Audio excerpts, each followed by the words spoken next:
एक ऐसा यूट्यूबर जो कहता है कि भारत में डिक्टेटरशिप है।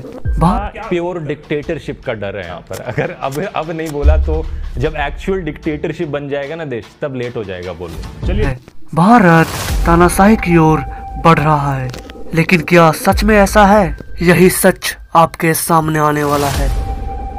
Point number 1, dictatorship.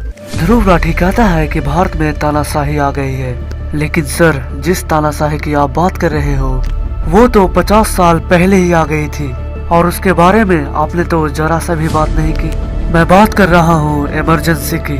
तो चलिए मैं आपको बताता हूँ भारत में तानाशाही का राज। यह बात है 1971 की, जब भारत में लोकसभा का इलेक्शन हुआ था और इंदिरा गांधी ने गरीबी हटाओ का नारा देकर उस समय जीत हासिल की। हम भारतीय नागरिक हैं और हम में से किसी को कभी न वो काम करना है। और उसी समय भारत और पाकिस्तान का युद्ध हुआ और भारत ने पाकिस्तान को हराकर बांग्लादेश को जीत दिलाई। लेकिन इसके बाद भारत की आर्थिक स्थिति बिगड़ने लगी। बेरोजगारी, महंगाई और भ्रष्टाचार बढ़ने लगा, और इसी महंगाई और भ्रष्टाचार को रोकने के लिए एक आंदोलन का शुरुआत हुआ, और यह आंदोलन था छात्र आंदोलन। यह आंदोलन बिहार के पटना के गांधी मैदान से शुरुआत हुआ। छात्रों ने जयप्रकाश नारायण को अपना नेता बनाया। यह आंदोलन पूरे देश में फैल गया, जिसके कारण लाखों छात्र सड़कों पर उतरे। पुलिस और सरकारी कर्मचारी भी कुछ नहीं कर पा रहे थे, और यह आंदोलन उस समय के सरकार के विचारधारा के बिल्कुल खिलाफ था। इंदिरा गांधी को लगा कि यह छात्र आंदोलन उनकी सरकार को गिरा देगा, और उसी समय 1971 के चुनाव पर अपोजिशन लीडर राजनारायण ने यह आरोप लगाया कि राजबरेली वाली सीट को जीतने के लिए इंदिरा गांधी ने सरकारी कर्मचारियों का गलत इस्तेमाल किया है। और 12 जून 1975 को इलाहाबाद के हाई कोर्ट ने इंदिरा गांधी का चुनाव अवैध घोषित कर दिया। इसका मतलब अब वह प्रधानमंत्री के पद पर नहीं रह सकती। यह इंदिरा गांधी के पॉलिटिकल करियर का सबसे बड़ा झटका था। पॉइंट नंबर 2, इंदिरा गांधी की चाल। उस समय मानो इंदिरा गांधी को ऐसा लगा कि सारी मुसीबतों का पहाड़ उन्हीं पे गिराया हो। छात्र आंदोलन का दबाव बढ़ता जा रहा था, कोर्ट के कारण चुनाव भी रद्द हो गए थे, मीडिया और जनता का गुस्सा सातों आसमान पे था।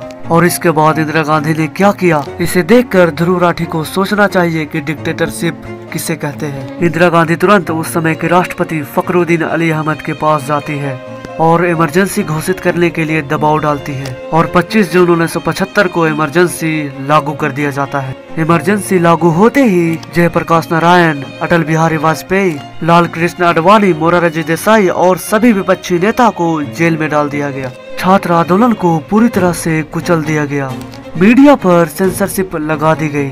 इंदिरा गांधी और उनके बेटे संजय गांधी ने पूरे सरकार पर अपना नियंत्रण जमा लिया, और इसका नतीजा यह निकला कि 21 महीने तक इमरजेंसी चला। यह भारतीय लोकतंत्र का सबसे काला अध्याय माना जाता है। और इसके बाद 1977 में चुनाव हुआ और इंदिरा गांधी हार गई। पॉइंट नंबर 3, राहुल गांधी का बयान। यह बात है 2024 की, जब राहुल गांधी ने पूरे भारत में बुजुर्ग महिलाओं को साल में 1 लाख रुपए देने का वादा किया।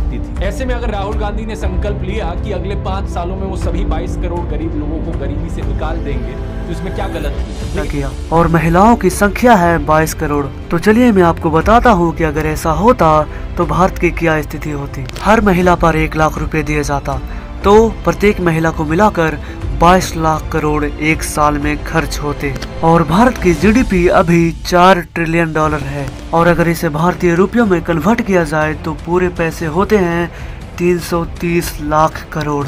और अगर ऐसे ही प्रत्येक साल 22 लाख करोड़ महिलाओं को दिया जाए तो 15 साल में पूरे भारत की अर्थव्यवस्था चरमरा जाएगी।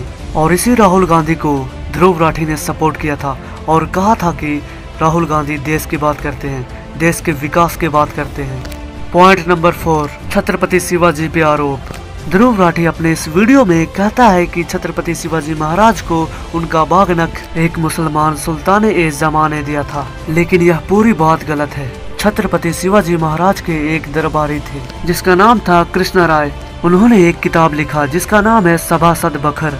जिसमें उन्होंने शिवाजी महाराज के पूरी जीवनी को डिफाइन किया। और उसी किताब में यह कहानी मिलती है कि छत्रपति शिवाजी महाराज अफजल खान के पास जाते हैं और बाकनक से उसका पेट फाड़ देते हैं। और उस किताब के पेज नंबर 82 से 90 तक किसी भी लाइन में सुल्तान-ए-जमा का नाम नहीं आया है कि उसने छत्रपति शिवाजी महाराज को बागनक दिया था।